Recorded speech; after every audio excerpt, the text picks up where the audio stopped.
de fazer, perdão. Por quê? Porque Ele é o mesmo de ontem, de hoje e será para sempre.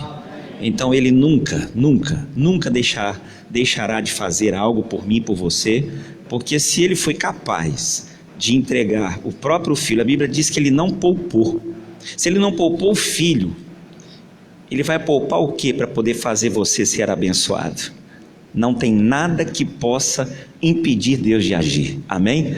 Sabemos das dificuldades, dos momentos tão delicados que vivemos, mas batalha desde sempre. Se você analisar, desde quando o homem, Adão e Eva, se corrompem no Éden, ali começou o problema de toda a humanidade. Então o problema é desde aquele tempo, a partir daquele momento, a humanidade foi entregue, fadada aos percalços e problemas. E quando é que nós vencemos isso, ou conseguimos estrutura para enfrentar? Como a gente sempre diz, vencer o deserto não é anular o deserto. Vencer o deserto é você enfrentar o deserto sem que ele te faça ser enterrado nele. Quando Deus deu ordem a Moisés, para que todos que fossem picados, quem não fosse picado, não precisava olhar para a haste, ou quem não estava envenenado. Quando Deus ordena a Moisés para levantar a haste e colocar nela a serpente de bronze, nós já falamos isso aqui em outra feita, mas é só para a gente chegar na mensagem de agora, nós vamos entender que a ordem de Deus a Moisés é: todo aquele que for picado, envenenado. Por quê? Porque eles caminhavam no deserto. Aquele deserto era o habitat natural daquelas serpentes, as serpentes do deserto. Você pode entrar e pesquisar, existe isso até hoje. Faz parte das serpentes do deserto, as serpentes que vivem debaixo da terra, da areia, principalmente dada a circunstância do frio e do calor extremo mediante a temperatura de lá. Então é uma espécie específica de lá. Então Deus estava querendo dizer o que para eles então? Por que Deus não anulou e impediu eles de serem picados? Porque, queridos, o deserto simboliza o nosso dia a dia, a nossa vida, o mundo lá fora. O povo somos nós, obstinados, pessoas que caminham mediante os seus falhas, pecados, consequências e inconsequências. Então o inimigo vai e a serpente simboliza Satanás, que é o habitat natural. O mundo jaz no maligno, o deserto da vida. Então, mediante disso, o envenenamento é impossível não acontecer, como a gente sempre diz. Impossível a gente não se envenenar com o noticiário, se envenenar com a hora que você acorda até a hora que você vai deitar, se envenenar com o vizinho, se envenenar com conhecido, com desconhecido, com familiar, com tudo. Você se envenena fácil. A vida é uma caminhada num deserto cheio de serpentes. Mas quando nós nos envenenamos, quando a picada da serpente vem, quando o veneno vem, a gente tem duas opções agora. A gente tem uma saída: vencer ou ser vencido. Olhar para a haste, que é a ordem de Deus, ou ignorar a haste e pagar para ver se o veneno vai ganhar lugar, se ele vai gangrenar a vida, se ele vai levar a óbito ou não. Ah não, mas isso é só uma picadinha, isso passa. Que isso, né? Quem não é mordido, né? Quem não passa? Quem não... isso é normal, né? É a vida, né? E você vai se envenenando. Daqui a pouco você está morto sem perceber. E a Bíblia diz isso. Há muitos com aparências de que vivem, mas estão mortos. Nós não estamos falando de morte física. A física é consequência. Mas estamos falando de morte espiritual. Morte espiritual. Pessoas morrendo espiritualmente, pessoas que já tiveram muita vida. Mas por quê? Porque não estão olhando para a haste como deveria, não estão focando na direção que Deus deu, muito menos absorvendo a orientação de Deus. Moisés, quando o povo for picado, manda olhar para a haste. Olha para a haste que o veneno vai perder o efeito na hora. Aquela haste simbolizava a cruz, a serpente, Satanás, vencido na cruz. Então, quando olhamos para a cruz e nela nos crucificamos com Cristo, Gálatas 2:20, se com Ele morro, com Ele ressuscito. Já não vivo eu, mas Cristo vive em mim. A vida que vivo agora na carne, na minha vida normal, no deserto, caminhando na vida, no meu dia a dia, vivo na fé, quer dizer, imunizado contra os venenos de Satanás. Vivo na fé do Filho de Deus. Então eu estou absorvendo a direção de Deus, olhando para a haste, os venenos vão vir, as picadas virão, mas elas não mais terão efeito na minha vida. Por quê? Porque eu estou imunizado olhando para a haste. Amém, gente? Então hoje é um dia que nós lembramos disso. Lembramos disso por quê? Porque há mais de 2000 e tantos anos atrás, muito mais, né? Simbolicamente fala mais de 2000 anos, porque é o que todo mundo diz, mas na verdade não tem nem cálculo tanto quantos 1000 anos atrás Cristo foi crucificado. Então entendemos, numa sexta-feira como hoje, às 3 da tarde, a morte vence 2 que estão do lado dele, mas havia uma profecia dizendo que nenhum osso se quebraria e a morte não teria domínio sobre o Salvador. Por quê? Porque a morte entrou nos genes de Adão e Eva. A morte simboliza a natureza do mal.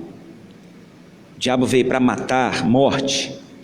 E quando Deus cria um plano chamado Jesus Cristo para resgate da humanidade, esse homem nascido de mulher não poderia vir com genes dominado do pecado. Para vencer, ele não poderia provar do pecado e nem vir do pecado. Então Deus usa a legalidade da mulher, que foi a mesma que foi usada para a queda, foi a mesma usada para a restauração, através da porta legal que é a mulher, o nascimento. E então gesta na mulher, através do Espírito da vida que é de Deus, e então nasce Jesus, sem nenhum domínio dos genes da concepção de Adão e Eva. Nasce isento, a qual o diabo não tinha mais o domínio, o direito sobre ele, porque todos que vieram de Adão e Eva, a Bíblia diz que todos foram desinstituídos da glória de Deus. Então o diabo tinha domínio sobre toda a humanidade por causa da queda. Jesus ele não teve, nasceu por quê? Porque não veio da unidade de homem, veio do Espírito. Então espíritos combate com espírito. O que isso tem a ver com a minha vida hoje, pastor? Exatamente, irmão. Todos nós viemos de um tempo de vida caída, mas através do Espírito de Deus nós podemos ser recriados, podemos ser restaurados, podemos ser refeitos, novamente nascidos. Porém, tem que haver realmente uma gestação de Deus em nossa vida. Do contrário, nós vamos apenas ter uma vida de companheirismo, mas não de relacionamento. Hoje mesmo eu falava com uma pessoa a respeito de uma boa convivência. Não adianta eu estar debaixo de um teto, né, vivendo com uma pessoa, ter um bom relacionamento com ela, ter uma vida de paz, de harmonia, de compreensão, de amigável, uma vida de boa comunhão, de proteção, mas não tem intimidade, porque o que traz a existência, o que não existe é a intimidade, o que gera um fruto é a intimidade. Um casal pode morar debaixo do mesmo teto 50 anos, dormir na mesma cama 50 anos, não brigar 50 anos, se amar 50 anos, viver bem, protegendo, cuidando um do outro de forma mais intensa, protetora durante 50 anos, e viver 50 anos sem a gestação e o nascimento de um fruto de um relacionamento, porque não tem intimidade. Assim é com Deus. Não adianta. Se eu não tiver uma vida de intimidade, não quer dizer que eu estou contra, que eu estou longe, que eu estou afastado, que eu não tenho vida com Ele, que eu não gosto, que eu não aceito. Não, eu só não tenho intimidade. E a vida com Deus, ela é assim. Precisa haver uma intimidade. Essa intimidade vai gestar na minha vida o que não existe.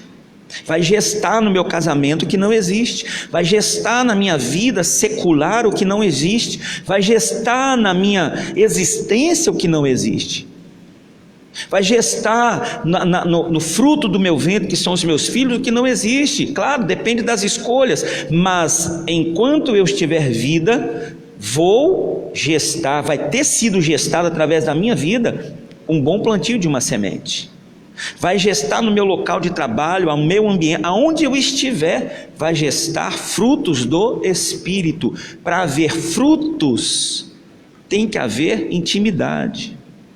Você vê que uma grande figueira, a gente conhece da história, estava na beira de um caminho, e então Jesus passa com fome, ela estava com flores, ela estava com folhas, com uma grande aparência de produtividade, porém,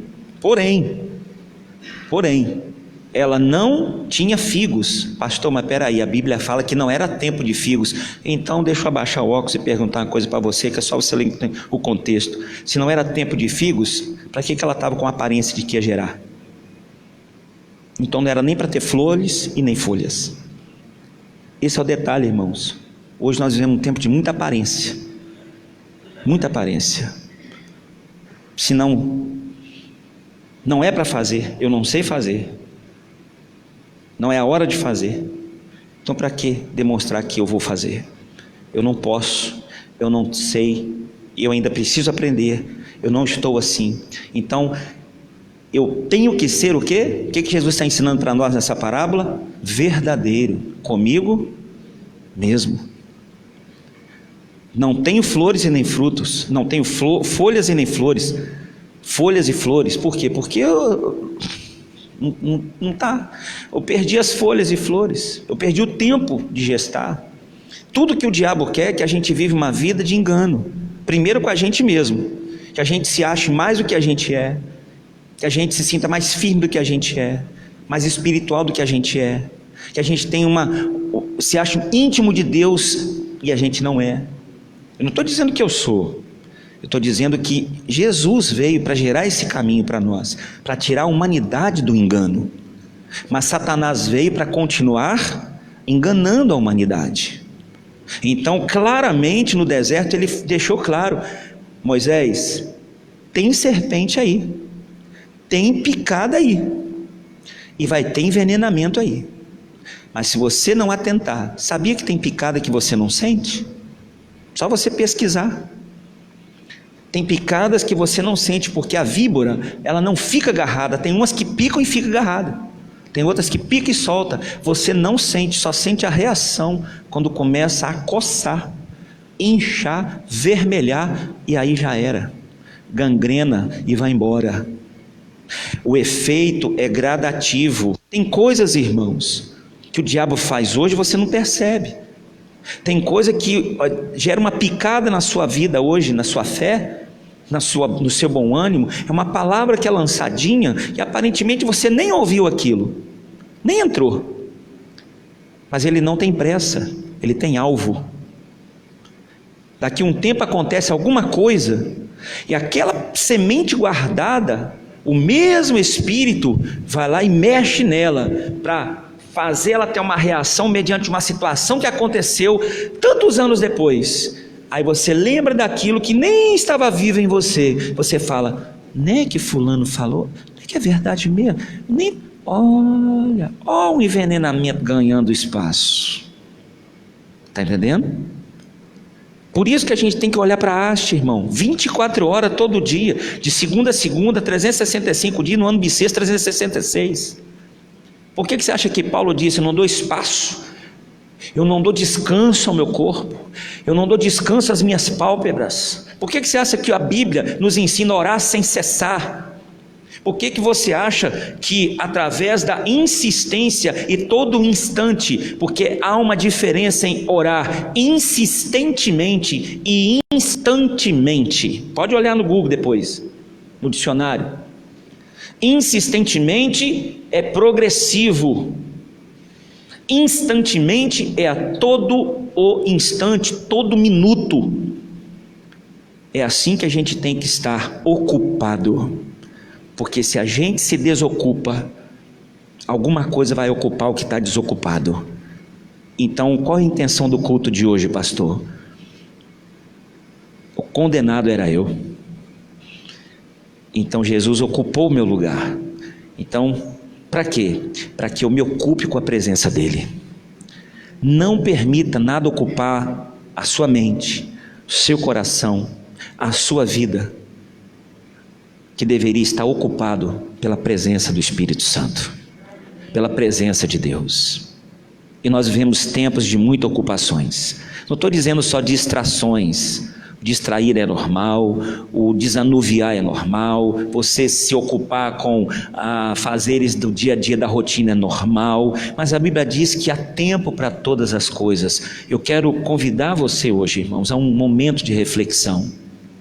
Hoje, domingo, qual é a organização do nosso tempo?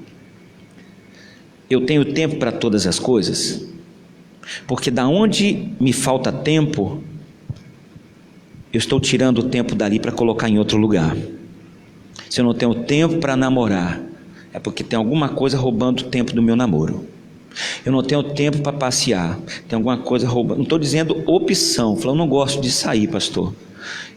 Eu não gosto, tudo bem, mas eu posso não gostar de sair, mas dentro da minha casa eu tenho um tempo com a minha família, um tempo de distração meu. Porque também não é 24 horas de Bíblia que a gente vive ocupado com Cristo, não é 24 horas dentro de uma igreja que vai mudar a vida de ninguém, mas eu não posso esquecer de congregar, porque é mandamento de Cristo. Não é 24 horas trancado no quarto orando sem cessar, porque a Bíblia fala para orar sem cessar, que você vai ser mais santo, que você vai estar isento dos problemas da vida, mas orar sem cessar significa comunhão, estar em comunhão. Há tempo para todas as coisas. Então qual é o culto de hoje? A gente entender, irmãos, aquele tempo da cruz. Essa mensagem eu nunca preguei ela na minha vida. Até falei agora com 2 amigos, falei, essa mensagem de hoje eu nunca preguei. Já preguei muito sobre a cruz, mas esse discernimento, essa visão que Deus deu, eu nunca preguei. E eu queria diluir isso com você hoje aqui, para nós entendermos qual é o nosso lugar ao pé da cruz. E sairmos daqui hoje ocupando o melhor lugar que a gente pode ocupar nessa arquibancada da fé, em nome de Jesus. Amém, pessoal? Senhor, estou lá na última fila e não sabia. Você tem o direito de estar sentado ao pé da cruz. Olha, eu fui dando lugar, porque tem isso, às vezes a gente é tão bom, tão generoso, tão coração aberto, que às vezes a gente está assim, né? Como no ônibus, você vê um senhorzinho, senhorinha, você dá lugar. Aí você fica em pé. Olha que legal, você é um cara educado, né? Mas às vezes você está com um problema de coluna, você tem um problema você machucou o dedão numa topada, e aquele senhorzinho, ele só tem a idade mais avançada, mas ele está melhor de saúde do que você. Mas é direito dele, não é? O estatuto do idoso, então você dá o seu lugar. Querido, entenda bem, dar lugar não é o problema é para quem eu dou. Tem hora que eu tenho que dar lugar realmente para alguma coisa, tenho que dar lugar para uma paciência, tenho que dar lugar para uma palavra mais firme, eu tenho que dar lugar para um momento de lazer, eu tenho que dar lugar para várias coisas na vida, mas o problema não é dar o lugar, é saber para quem eu estou dando lugar. Já aconteceu coisas na vida de muitas pessoas de assumir um problema que não era dela, simplesmente por ela segurar a bolsa de alguém, dar no lugar. Eu não seguro bolsa de ninguém, irmão, e aconselho a você também, você que está assistindo, segura não. Bom coração, você fala, quer o lugar? Fala assim, não, quero não, obrigado. Mas se você segurar minha bolsa, eu te agradeço. Aí a pessoa te dá a bolsa, aí tá a batida, que acontece alguma coisa, que isso não é meu, você está doido? Minha? Prova que é meu. Irmãos, isso já aconteceu várias vezes. Você leva esse material para mim? Leva, você está indo lá para onde o vento faz a curva? Então, eu tenho um parente que mora lá, então um conhecido, meninos, vai lá para aquelas bandas e vai encontrar com você. Leva. Você não sabe o que está ali dentro, porque você confia naquilo que você conhece. Então, qual é a questão de hoje, irmão? Qual é o nosso lugar? E muitas das vezes, que lugar nós estamos dando? Ou para quem? Porque isso pode comprometer a nossa saúde, pode comprometer a nossa liberdade que Cristo conquistou na cruz, em nome de Jesus. Amém? Vamos ver isso na Bíblia?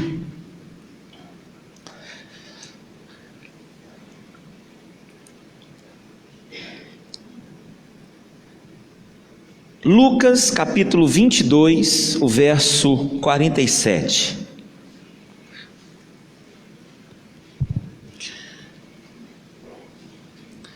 Lucas capítulo 22, verso 47. Enquanto você procura, eu vou relatando aqui algo que está no meu esboço. Havia naquele dia, irmãos, da crucificação, todo tipo de gente, todo tipo. Tinha curioso, tinha pessoas com problemas, tinha pessoas se sentindo totalmente perdidas porque Cristo naquele dia estava sendo crucificado, pessoas sentindo de todos os tipos de sentimento. Mas a pergunta que eu quero fazer hoje para você é: o que aconteceu, irmão, com aquelas pessoas depois da morte de Cristo? Porque crucificado, a gente fala muito da crucificação. Aí eu fiz uma relação aqui, eu queria deixar como pergunta, porque eu primeiro absorvi essas perguntas para mim. Queria que você que gosta de anotar, mas está gravado também, você pode ver outras vezes, o que aconteceu com essas pessoas depois, porque naquele dia tinha muita gente de tudo quanto é tipo, mas o que aconteceu com aquelas pessoas depois da crucificação? Será que naquele momento da morte, fez elas estremecer, mexeu com elas? Será que mudaram de vida? Será que elas vieram aprender depois um pouco mais daquilo que tinha visto e através daquele que morreu? Será que elas pararam e analisaram? Será que elas se transformaram em discípulos? Alguns já eram, outros deixaram de ser. Será que aqueles que presenciaram tudo aquilo ali se converteram? Será que se arrependeram depois de tudo que viram? A qual o próprio centurião disse, e todos aqueles que estavam ali, quando viram os trovões, viram a tarde se tornar em noite, e todos dizendo, era verdadeiramente o Filho de Deus. Será que ao voltarem para suas casas se tornaram pessoas melhores, transformadas, ou continuaram indiferentes às mesmas situações? Hoje eu fiquei pensando nisso. Depois daquele evento, irmão, na cruz, como foi a vida daquelas pessoas? Como foi, será? É curioso, né? Aí vem o primeiro moço que estava lá, e eu queria dividir com você esse rapaz aqui, ó. E estando ele ainda a falar, versículo 47, né? Surgiu uma multidão, e um dos 12 que se chamava Judas, ia diante dele, chegou-se a Jesus para o beijar. 48. E Jesus lhe disse: Judas, com o beijo traz o Filho do Homem? E vendo os que estavam com ele e que ia suceder, disseram: Senhor, feriremos ele a espada? E um deles feriu o servo do sumo sacerdote, cortou-lhe a orelha direita. E respondendo Jesus disse: deixai-vos, basta. E tocando-lhe a orelha, o curou. Até aí está bom para nós. O Malco, ele era o servo do sumo sacerdote. Há pessoas que falam que ele era um soldado, mas na verdade ele era um aprendiz de sacerdote que executava e trabalhava na proteção do templo 24 horas. Então ele era como se fosse o braço direito do sacerdote. Então naquele dia que Jesus foi ser preso, crucificado, melhor dizendo, o Malco estava lá. Por quê? Porque era a função deles estarem ali, era o evento daquele momento. Então não tinha ninguém que não estivesse próximo da cruz, ao pé daquela cruz, vendo o acontecimento. Esse aqui é o primeiro personagem que eu quero dizer para você. Mas não era a primeira vez que esse Malco estava perto de Cristo, já era a segunda vez. A primeira foi aí, a segunda foi quando prenderam e conduziram ele à crucificação. Tá, o que o senhor quer dizer com isso? Naquele momento ali, o Malco recebeu uma orelha. Ele foi restaurado com uma orelha. A pergunta é: quantos de nós, irmãos, recebemos a restauração dos nossos ouvidos? E quantos Malcos existe hoje que, mesmo sido recebido uma orelha, de Cristo continuam não dando ouvido àquilo que era para dar. Quantos Malcos existem hoje na vida, dentro e fora das igrejas, que ouvem,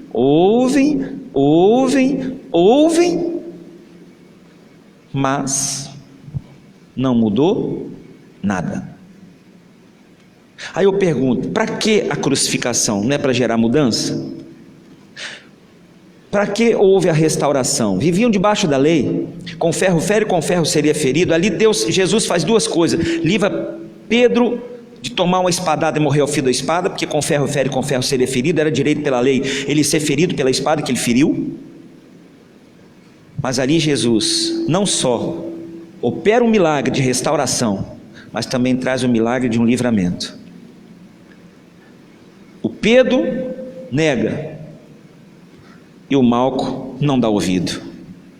Lição para nós, irmãos: ao pé da cruz tem muita gente que está ao pé da cruz, mas ouvir e dar ouvidos é outra coisa.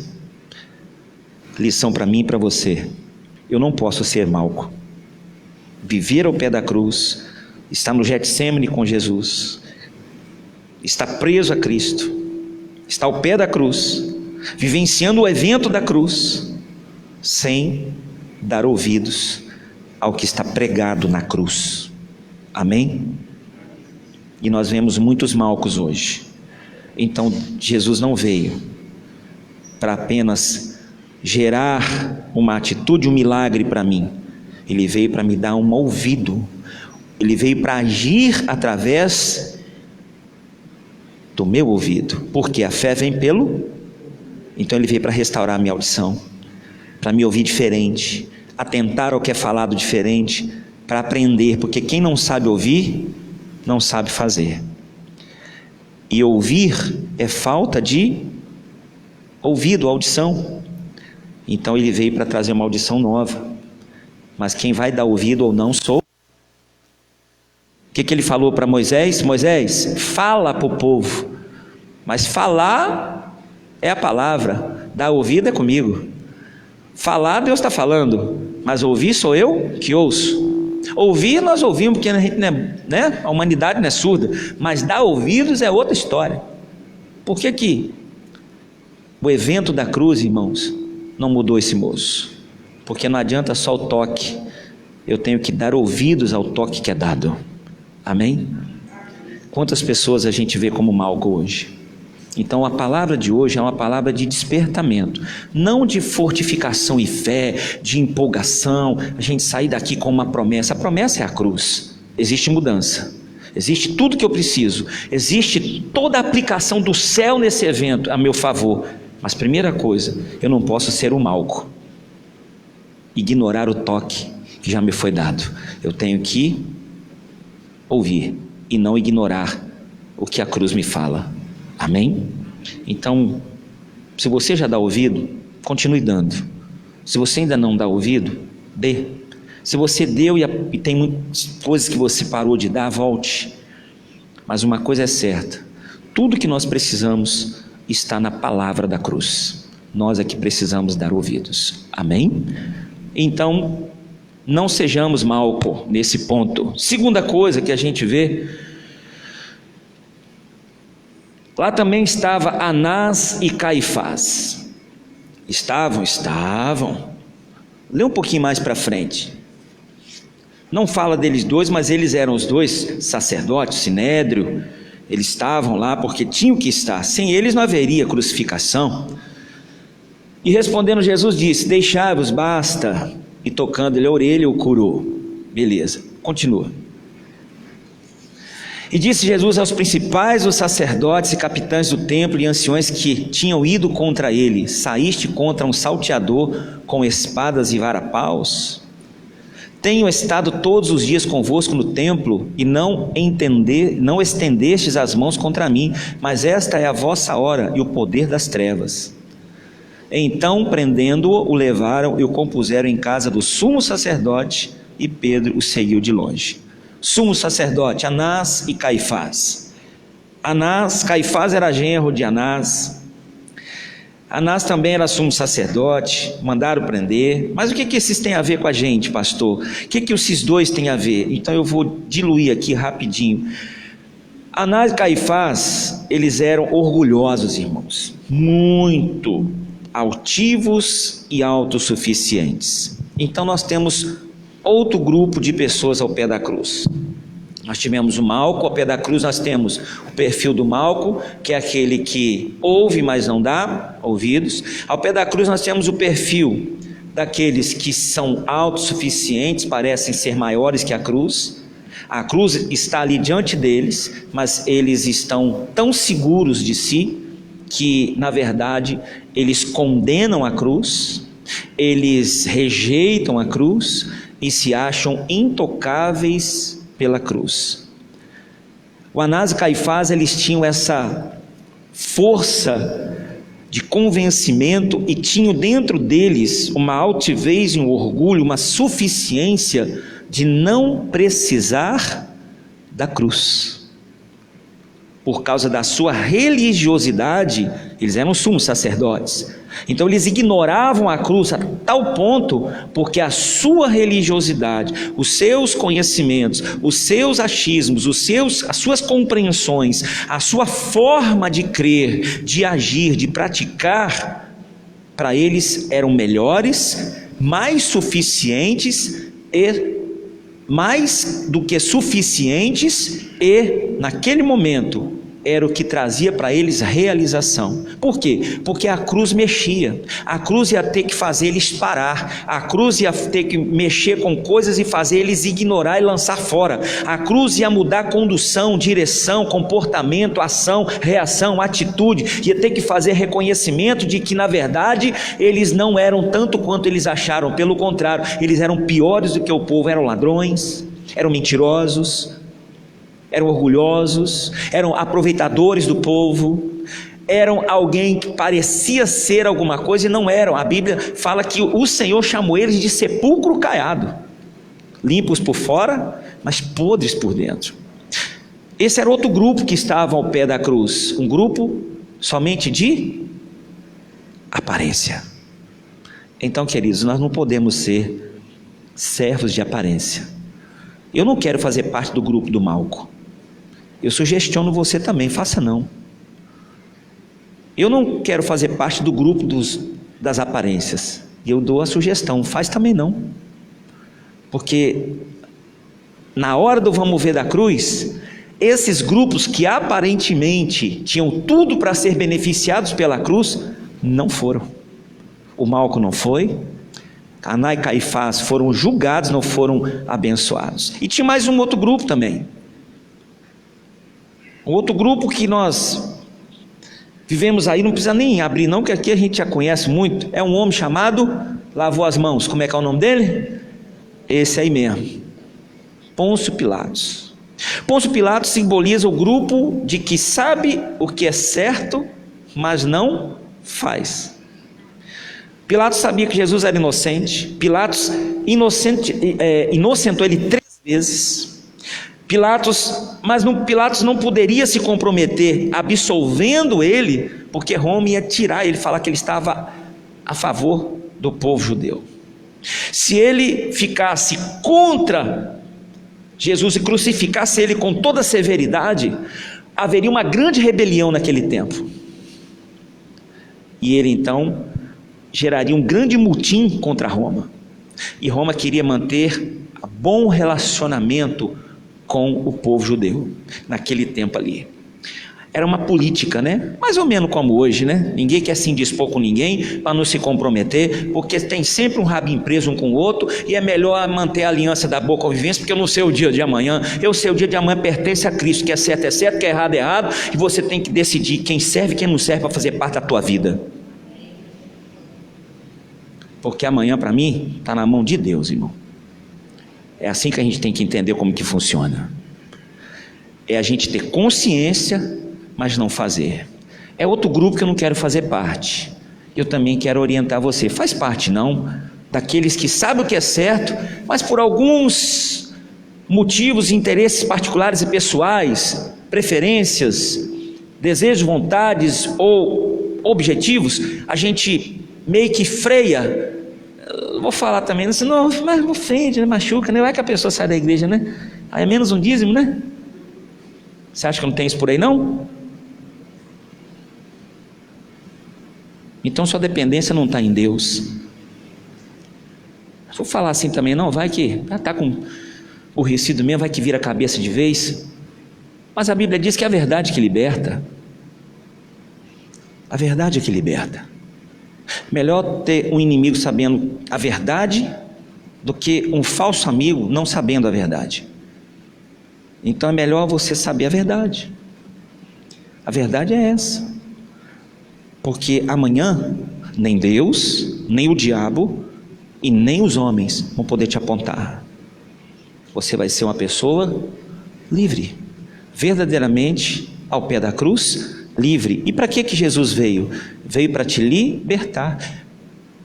Se o Filho vos libertar, verdadeiramente sereis livres. Livres de quê? Livre do peso na consciência, livre daquela, prisão dos interesses. Livre, irmão, livre. Você é livre.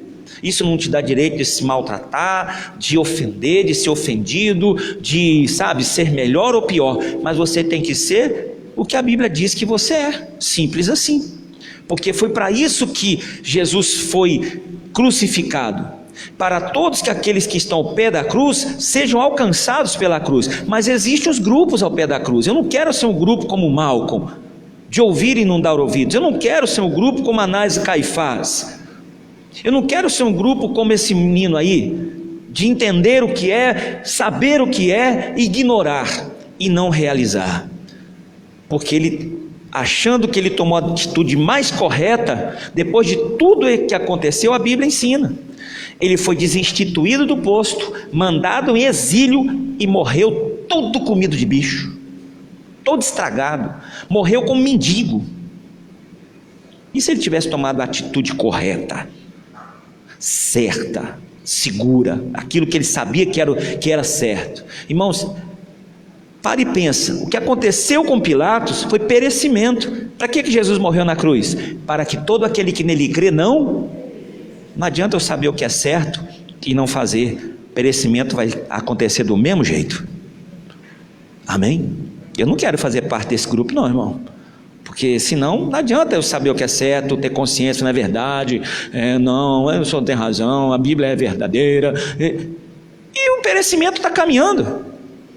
Eu quero parar o perecimento através daquilo que eu ouvir, fazer e realizar. Então o benefício da cruz vai alcançar a minha vida em nome de Jesus. Amém? Jesus veio para isso, irmão. E eu quero falar de outro grupo ainda aqui, rapidinho, para a gente caminhar, para orar. Outro rapazinho que estava lá era o Lucas 23:13. Esse aqui eu prefiro até abrir para você entender um pouco mais.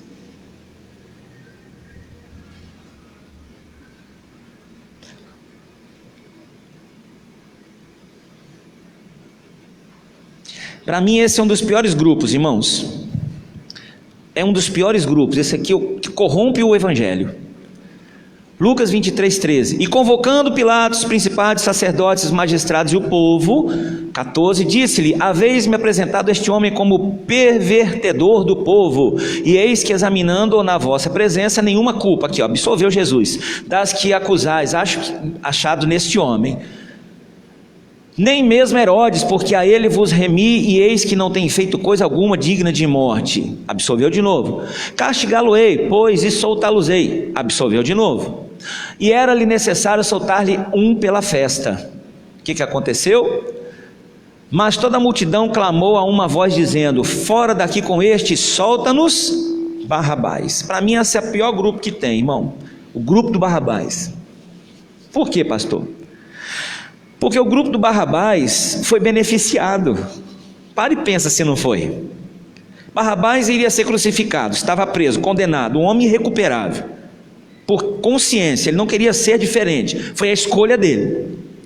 Naquele momento ali, houve uma maracutaia, Pilatos sentencia praticamente a absolvição, mas o povo então, comprado, toda uma armação por trás, diz: vamos cumprir o que está feito na lei. O que? Nessa época da Páscoa, a gente pode soltar um e absolver o outro, absolver um e prender o outro. Faz um julgamento aí. Já estava tudo certinho. O grupo do Barrabás diz o quê? Solta Barrabás. E o povo falou: crucifica Jesus. Tanto que Pilatos falou: é isso que vocês querem? Então, está feito, mediante o gosto de vocês, não por mim. Por mim eu lavo minhas, estou lavando as mãos, beleza. Então qual é esse grupo aqui, na minha concepção, que eu não quero fazer parte dele, e oriento você também, faz não. Qual é esse grupo? É o grupo, irmão, daqueles que se beneficiam da cruz, se beneficiam fisicamente, se beneficiam socialmente, se beneficiam, materialmente, se beneficiam da cruz, mas só que ignoram, rejeitam e não querem os benefícios da morte e da ressurreição. É o grupo que se beneficiou fisicamente com a crucificação de Cristo, mas que também ignora os benefícios espirituais. Então eu não quero participar de um grupo que só olha para a cruz para benefício em cima dessa terra. Quero não. Quero vir para a igreja, quero orar, quero ir falar com Deus, estou passando por problema, vou buscar o Senhor, eu vou fazer campanha, vou ungir, vou consagrar, vou clamar, vou ali, vou aqui, vou para monte, vou para vale, vou para Conchinchina, porque Deus tem que encher minha despensa, curar do coronavírus, mudar a minha vida, salvar meu filho, salvar não, né? Curar, libertar ele das drogas, reconciliar meu casamento, me trazer um novo amor, fazer qualquer coisa, me dar um emprego, uma casa, um carro. Irmão, a cruz, ela não veio para trazer benefício na terra não, a cruz veio para nos trazer acesso ao céu. Aqui embaixo é consequência de que primeiro seja o reino de Deus.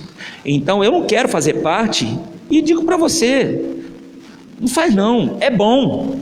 Quem não quer ter benefício através da cruz aqui embaixo, pela fé a gente alcançar, né? Pela fé, ó glória, é bênção, uma licitação, com certeza, pela fé é bênção, mas para e pensa, o Senhor não morreu, Ele não trouxe-nos ao pé da cruz para termos uma vida bem sucedida na face da terra, porque isso aqui há de perecer. E digo mais, nosso alvo não é aqui, até porque tudo isso aqui vai acabar. Eu vou passar, você vai passar, todos nós vamos passar. Nós não vamos ficar para sempre, eternamente aqui na terra, vivenciando da melhor casa, melhor mansão, melhor carro, melhor conta bancária, melhor roupa, melhor isso. Não, tudo isso faz parte enquanto temos vida, mas não é necessário, é importante, de primordial, mas não é o alvo principal, porque se nós invertermos isso, nós vamos fazer parte do grupo do Barrabás, nós vamos crucificar Cristo para benefícios em cima dessa terra, e eu não quero fazer isso, irmão.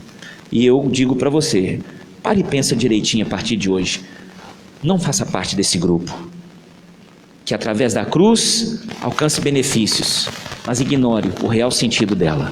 Grupo de Barrabás, amém? Qual é outro grupo, pastor? Que a gente tem que ter cuidado para não participar. Teve um moço lá chamado Simão Cirineu. Quem é mesmo? Aquele que carregou a cruz de Cristo, né? Ele era apenas, ele estava se ocupando de seus negócios em Jerusalém, ele não estava ali para aquilo.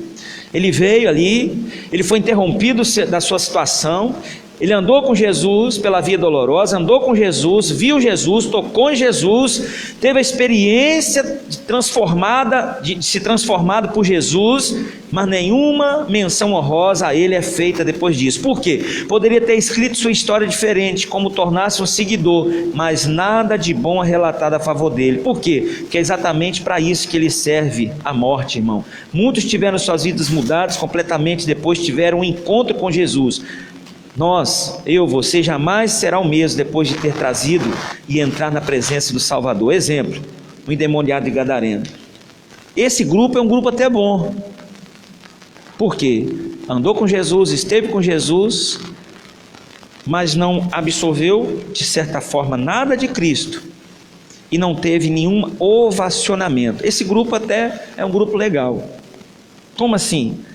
O Simão Cirineu, irmão, são os poucos hoje na vida que, apesar de estar com Jesus, carregar a cruz com Jesus, ter tido encontro com Jesus, caminhado com Jesus, não se vangloriam e nem se exaltam e nem se acham especiais por causa disso. Esse até é um grupo legal. É um grupo que dá para a gente fazer parte, aprender. Quer andar com Jesus, ande, mas Ele que é. Quem é Jesus é Ele. Quem é o dono da cruz é Ele, dependente de eu levar, porque eu apenas estou seguindo como servo e não como Senhor. O Cirineu, não há destaque para Cirineu na Bíblia. Qual outro texto da Bíblia que fala de Cirineu? Quem foi Cirineu? Há histórias teológicas de quem ele é, porque ele era de Cirene, não era um sobrenome para ele. Ele era Simão de Cirene, uma localidade, um lugar, uma província. Então ele era Simão Cirineu. Mas quem era ele? De onde ele veio, para onde ele vai? Depois disso, o que aconteceu com ele? Ninguém sabe. Mas puxa vida, quem carregou a cruz com Cristo? Simão Cirineu. Você não vê. Se fosse nos tempos de hoje, hein? Pensou? Para e pensa. Ia virar até manchete, tudo quanto é jornal aí. Pessoa, às vezes, ela consegue sair de uma situação através de uma oração, dar um testemunho, faça sensacionalismo para tudo, irmão. Por que Deus não opera mais como operou no passado? Deus mudou? Não. Porque está faltando Simãos Cirineus no tempo de hoje, de viver com Jesus, carregar a cruz, estar junto, encontrar com Jesus, estar ali envolvido com Jesus, mas sem querer roubar a glória de Jesus. Amém? Esse aí a gente pode fazer parte dele, porque sendo assim, nós nunca mais seremos os mesmos. Irmão, Simão Cirineu nunca mais foi o mesmo, irmão. Nunca mais. Assim como o endemoniado de Gadareno teve um encontro com Jesus, Jesus falou o que para ele? Volta para a tua casa. Quem mais ouviu falar naquele homem? Quem mais ouviu falar no grande libertado, endemoniado de Gadareno? Qual o nome desse homem? Endemoniado de Gadareno. Ex-endemoniado de Gadareno, o homem da Gadara. Mas quem é? Não tem nenhum destaque para esse homem. Mas uma coisa é certa, ele nunca mais foi o mesmo. Isso é que faz a diferença. Mas apesar de Simão Cirineu, endemoniado de Gadareno, nunca ter tido destaque, alguém esquece deles? Aonde eles passam, através deles, olha os testemunhos que são dados. Amém? Falta Cirineus hoje, irmãos, para que a gente exponha a Cristo com a glória devida a Ele e não a nós que carregamos a cruz da fé. Então ao pé da cruz ou junto da cruz estava o Simão Cirineu. Se tivermos que ser participante de algum grupo, que sejamos participantes do grupo que saiba reconhecer que só Ele, toda a honra, toda a glória e todo louvor. Amém?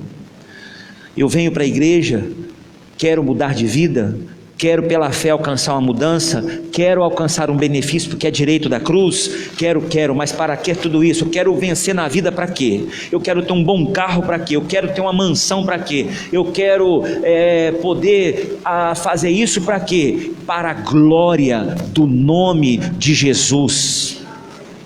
Eu quero casar para quê? Para que minha família seja mais uma, para a glória do nome de Jesus, a confrontar as perdas e desvalores desse mundo tão corrompido. Eu quero alcançar sucesso nisso, por quê? Para a glória de Deus, para mostrar que Deus é fiel com aquele que é fiel a Ele. É para a glória de Deus, para Ele, que diminua eu e que Ele cresça. Amém, queridos? Simão Cirineu. E aí vem o outro Cornélio, centurião. Ele era responsável lá pela guarda toda, a gente sabe. Ele que todos os passos aquele momento histórico, beleza. Depois disso ele viu o sol escurecer, seguiu o terremoto, a situação abalou, viu Jesus sangrando, viu também Jesus orar ao Pai, dizendo: Pai, perdoa-os porque não sabem o que fazem. Ouviu as zombarias, deu ordem a seus soldados para transpassar Jesus com a lança. Como foi o resto de sua vida depois disso? O que ele contou aos seus filhos e netos depois disso? Lá estavam junto com o centurião os soldados, comandados, zombavam, papapá. Irmão, ninguém sabe. Quem sabe desse homem? Ninguém. Mas eu acredito que, como todo ser humano, existe uma consciência na cabeça, né? Por pior que a pessoa seja, ele tem uma consciência. E ele dizer assim, verdadeiramente, esse era o Filho de Deus. Eu não posso fazer parte do grupo daqueles que cometem injustiça só para cumprir ordens, ou cumprir protocolo, ou seguir uma rotina, ou fazer algo por questão, sabe, de ordenança social. Eu não posso ser injusto por uma causa de uma amizade. Eu não posso ser injusto por causa de um parentesco. Eu não posso ser injusto porque a verdade é que Cristo, Deus, Ele não faz acepção de pessoas, mas com justiça Ele trata aquele que é diferente daquele que não é. Não mais e nem menos, mas simples pela lei da semeadura. Tudo que o homem plantar, o homem também vai colher. Então, não faça parte daqueles que são injustos. Não haja com injustiça em momento nenhum da sua vida. O que é agir com injustiça? Muitas das vezes é a gente mascarar o que é correto. O que é certo, o que é errado. O que é bom, o que é mal, é mal. O que é de Deus, o que não é, não é. O que agrada, agrada, o que não agrada, não agrada. O que convém, convém, o que não convém, não convém. Seja justo. Não auto-rigoroso, porque a Bíblia fala que aquele que é justo ao extremo, esse destrói até a si mesmo, querendo ser mais do que Cristo. Não, mas nós temos que ser equilibrados, mas dentro da coerência do que é verdadeiro, o que é justo, o que é certo, irmãos, e que não é, não é. Por quê? Porque assim eu não vou fazer parte desse grupo da injustiça.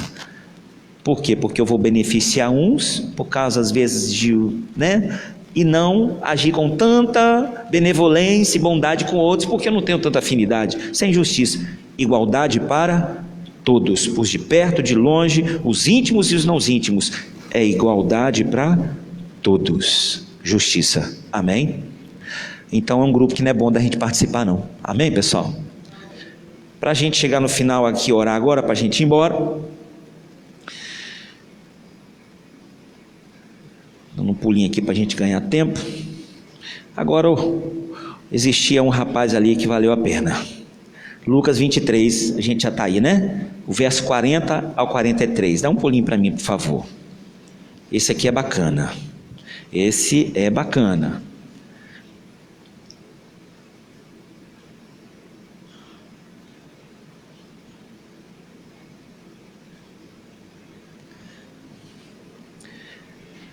E aconteceu num daqueles dias que, estando ele ensinando o povo no templo, respondendo, porém, o outro repreendia-o, dizendo: Tu nem ainda temes a Deus, estando na mesma condenação?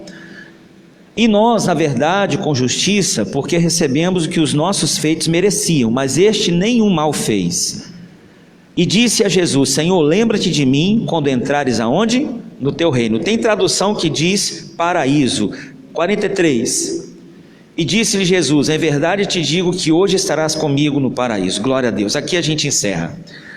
Como assim, pastor? Esse é o perfil de alguém que estava na cruz ou ao pé da cruz. É um grupo bacana, ou uma pessoa. É aqueles que reconhecem a inocência de Cristo, a pureza de Deus, ou a pureza de Jesus. Reconhece o lugar de Deus e o seu lugar. E o seu lugar. Esse moço reconheceu quem ele era. Volta no 40, amor.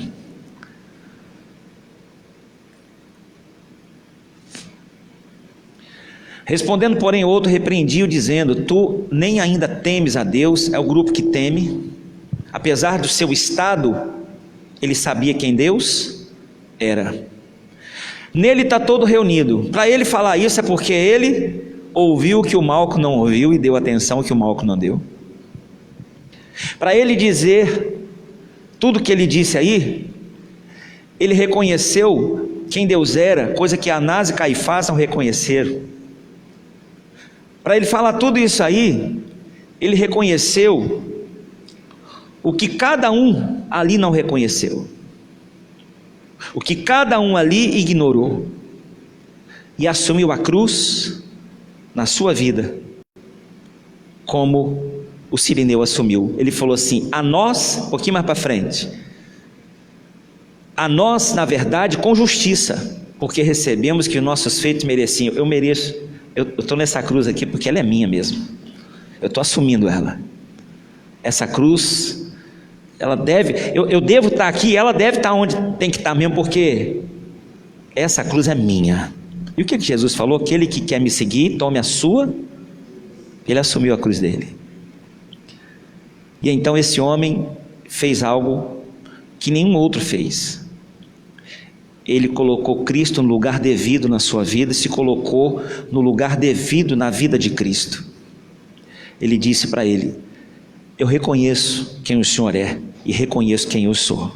Eu reconheço que eu sou carente, necessitado, não sou nada, sou um pecador, e estou confessando quem eu sou. Não me vejo de forma diferente, porque através do Senhor estou vendo quem verdadeiramente eu sou e quem verdadeiramente o Senhor é. Eu reconheço que eu preciso do Senhor, sem o Senhor eu não sou nada, e reconheço que só o Senhor pode fazer de mim uma pessoa diferente, e só o Senhor pode me fazer quem eu gostaria de ser.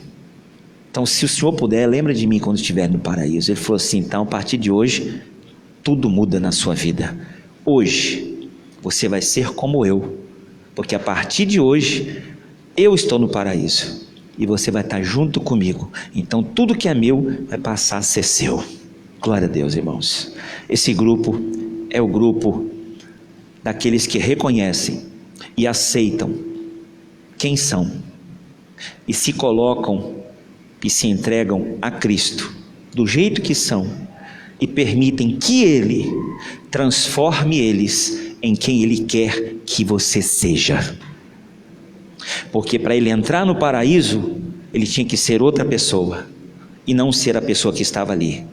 Então ele se deixou moldar. Então esse grupo, resumindo, é o grupo que quer que Cristo molde e mude, para que ele seja como ele é. Palma para Jesus. É um dia de reflexão para nós. Hoje foi um estudo, uma pregação diferente para nós, quase uma escola bíblica, mas valeu a pena, irmãos, porque é uma pregação que mexeu muito comigo. Essas pessoas ao pé da cruz estavam lá. Qual grupo que eu quero ser e participar? Eu quero estar no grupo do Sirineu e quero estar nesse grupo aí. Os outros, quero não. Mas a vida vai nos impor condições, sugestões e tentar nos seduzir para a gente participar de algum daqueles grupos lá. Mas sou eu e você que decide. Por quê? Porque somos nós que fazemos escolhas. A escolha é nossa.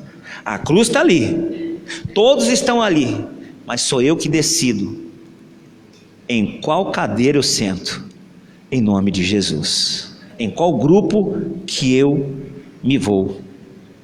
Amém? Não é o grupo que me escolhe, sou eu que escolho o grupo. Então, querido, a direção está nas tuas mãos e a cruz continua no mesmo lugar. Que a cada dia a gente saiba fazer as melhores escolhas para a glória, louvor e honra do nome de Jesus. Amém? Vamos falar com ele agora? Fique de pé, por favor.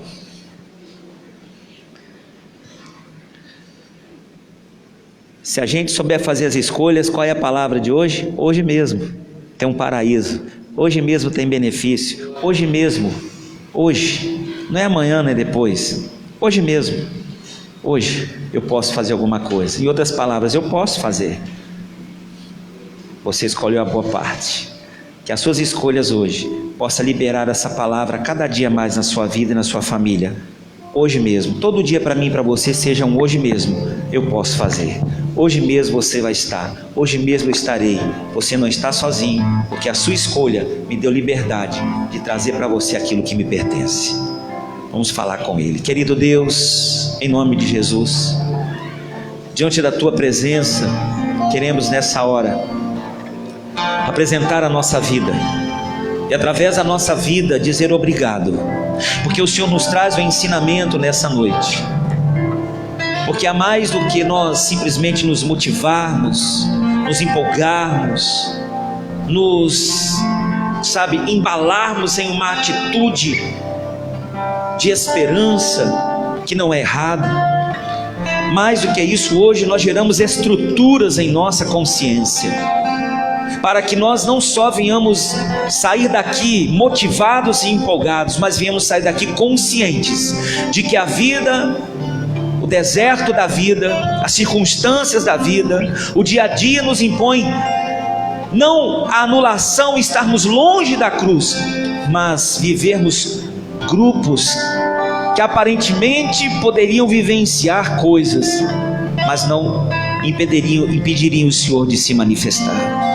Não queremos fazer parte desses grupos inúteis, meu Pai, que têm aparência, que parecem ser bons, que trazer benefícios, mas na verdade só estarão ali ao pé da cruz, mas a cruz não poderá se manifestar para eles. Mas como Cirineu, como este ladrão na cruz, nós queremos, meu Pai, entregar a nossa vida a cada dia, dar ao Senhor o devido lugar, para que o Senhor possa moldar-nos e realizar em nós o Teu querer e a Tua vontade.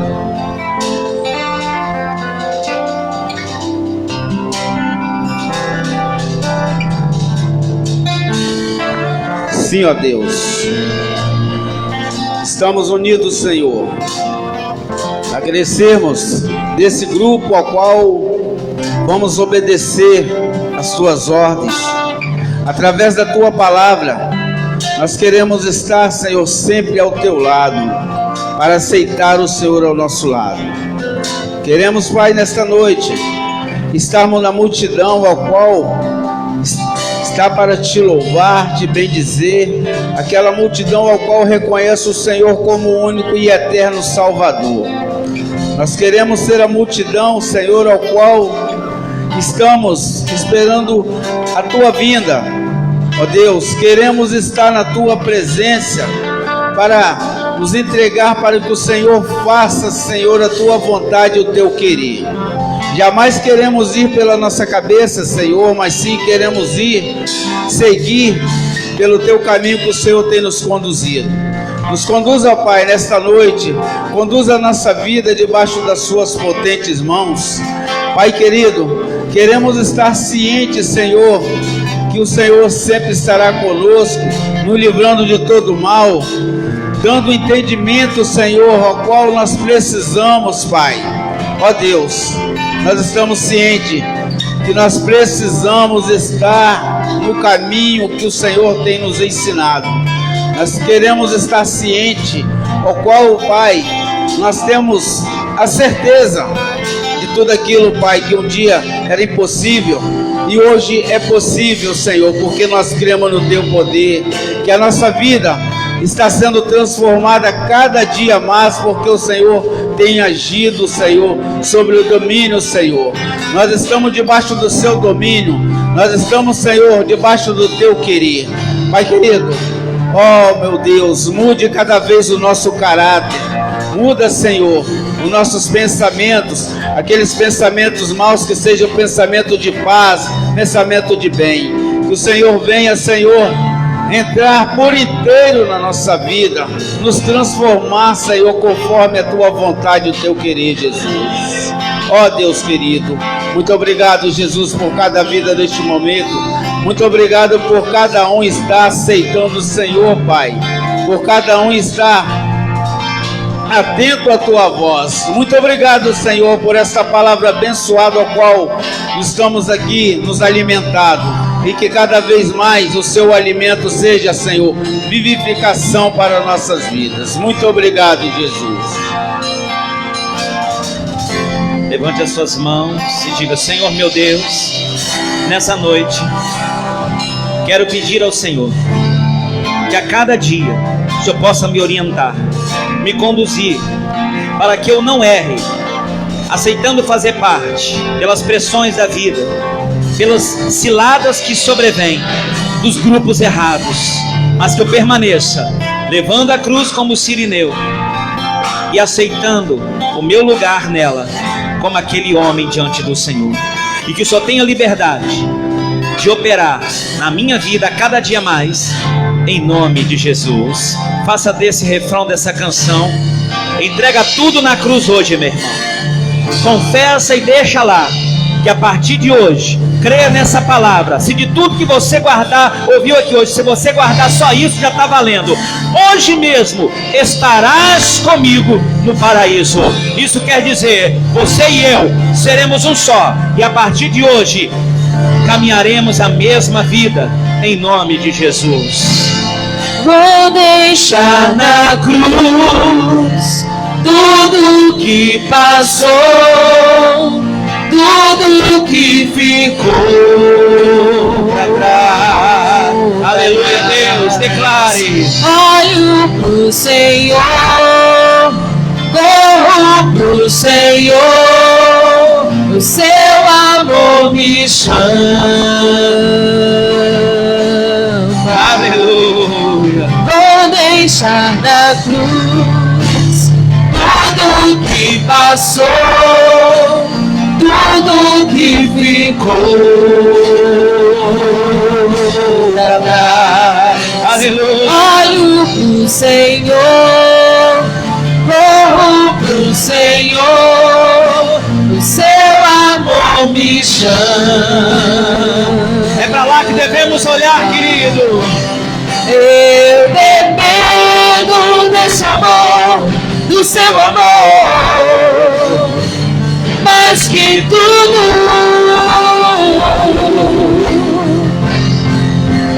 Eu confio que esse amor tem poder pra curar dores. Eu dependo desse amor, do seu amor, mais que tudo.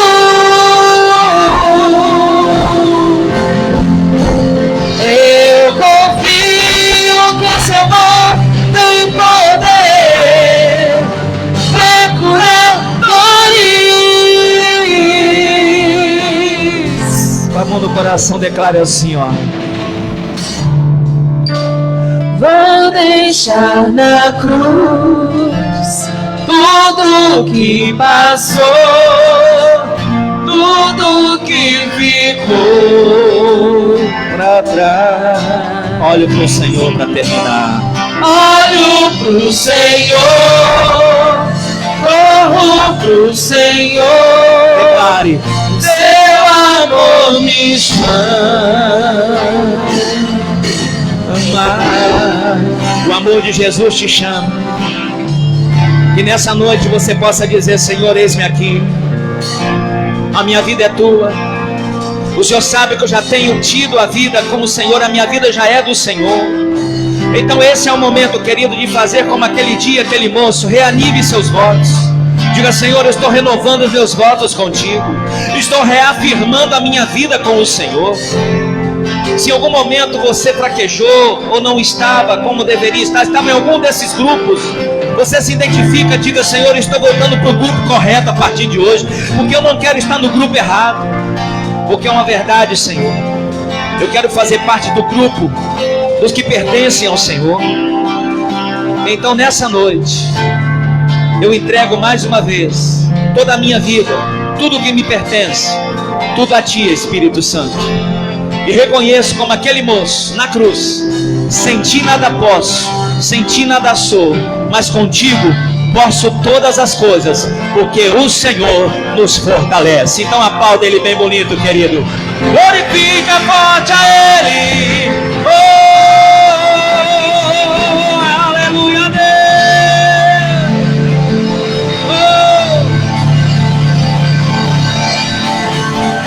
Oh, aleluia. Oh, glória. Respira fundo, querido. Que a vida de Deus flua na sua vida cada dia mais. Amém? 2 minutos mais, a gente está encerrando já. Queria só